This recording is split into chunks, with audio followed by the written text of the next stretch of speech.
There are so many movies that handle the human soul, its untamable resolve, its insatiable need to persevere, and though I think some may handle it better, I think one of the most underrated and yet accessible examples of that theme is found in Ridley Scott's 2015 sci-fi adventure, The Martian. Now, first of all, a mission to Mars is an incredible journey that anyone who undertakes is either incredibly ambitious or a fool, which are not mutually exclusive states, but it shows an inexhaustible amount of heart. And considering we start this film on Mars, it's imperative to know that because that's the first key into our characters, to let us know the types of people they are. Now, Ridley Scott is at times a very cynical and nihilistic director. He's a very grumpy man, and that often reflects in his work, but somehow he makes something inspirational and triumphant here. And though occasionally we get the Ridley we know, he mixes in his Scottisms with a new pinch of wonder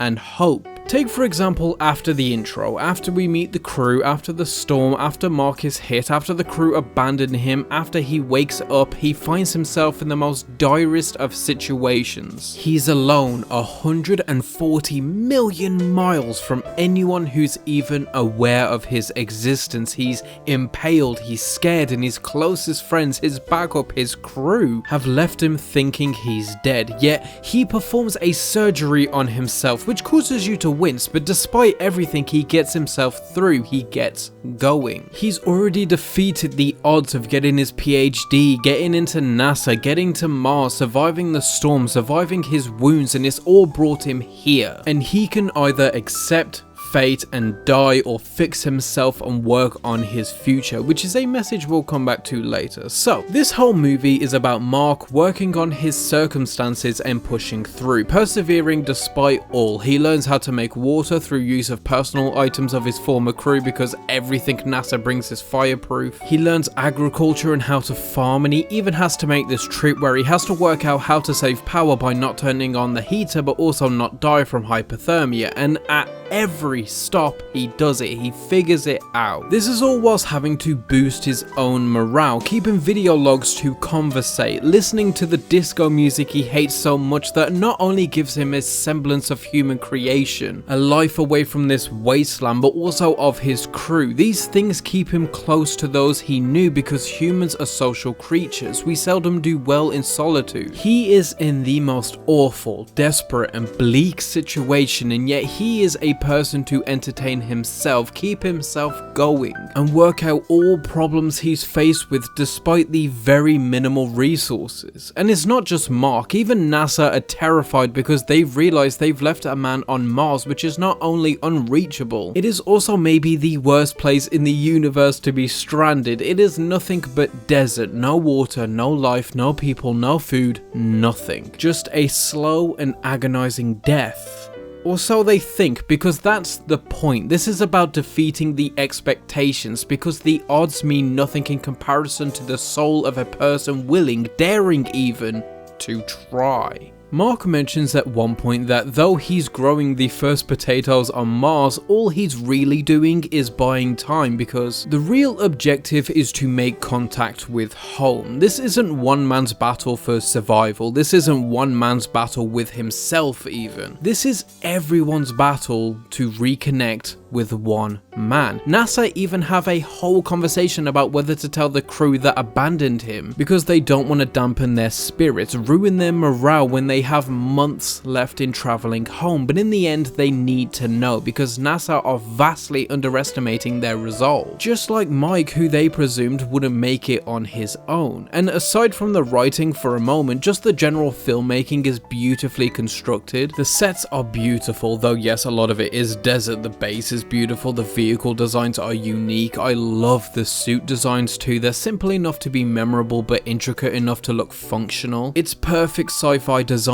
all round and lets you know that Scott knows exactly what he's doing overall. He's one of the best visual directors working today, and he's assembled a brilliant crew, especially in sci-fi. He's so good at this. He can create a unique world even when basing it in our own. The cast all round is perfect. Of course, Matt Damon is one of the best working actors today. He doesn't have the insane range or presence of a Daniel Day-Lewis or a Denzel Washington, but what he does have is an everyman sensibility and relatability. Audiences seem to connect so well with Damon, and he's always been able to translate these very complex emotions and scenarios so plainly. And he's been able to do this as far back as Courage Under Fire, but his titular role in Good Will Hunting is where those skills are best represented. I don't think anyone would really disagree, and he brings that exact same set of tools with him for this role. But there's also Sean Bean, who can execute a grave level of empathy and bottled frustration better than most. Jeff Daniels is an absolute delight in his most complicated bureaucratic role as the chief director of NASA. Benedict Wong, being brought over from Prometheus, is golden casting. Chiwetel brings his typical sincerity that also brings that flavor of intelligence with it, and the whole space crew in Jessica Chastain, Kate Mara, Sebastian Stan, Michael Pena, Axel Henny, and everyone else is brilliant. Ridley Scott always brings together a great ensemble, not to neglect the work of the casting directors either, but most importantly, I think Donald Glover is the addition to this film that shocks the whole thing to another level of existence when he makes his appearance in the second half. The entire first half of the movie is about bringing a man to his lowest, the lowest a human life can be given his circumstances, and watching him slowly rebuild and get to a place of confidence, not exactly comfort but relative assurance, then in one foul swoop taking it all away, trashing the farm, breaking his suit, destroying the base, and with it his morale. It's a real build and drop, but then we inject Donald Glover with his nerdy, socially awkward but extensively intelligent and lovable persona, and it brings hope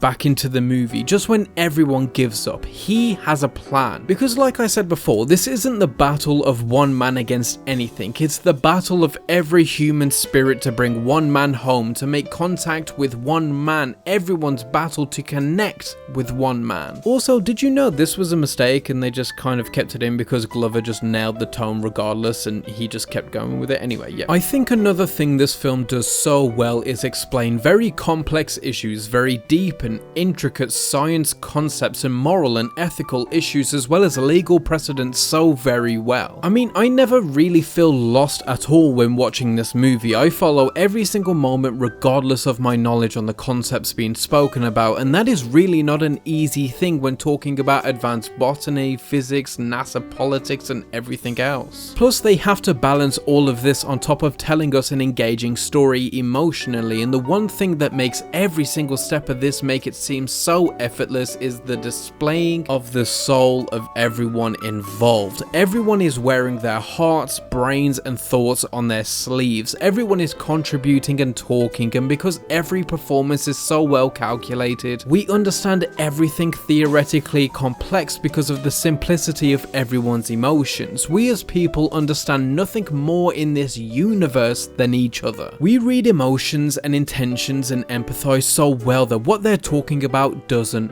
matter. What matters is how it makes others feel, and we connect the dots emotionally because the human spirit is what connects us, and there is nothing stronger than that. There's a little moment I want to highlight here. It's bigger than one person.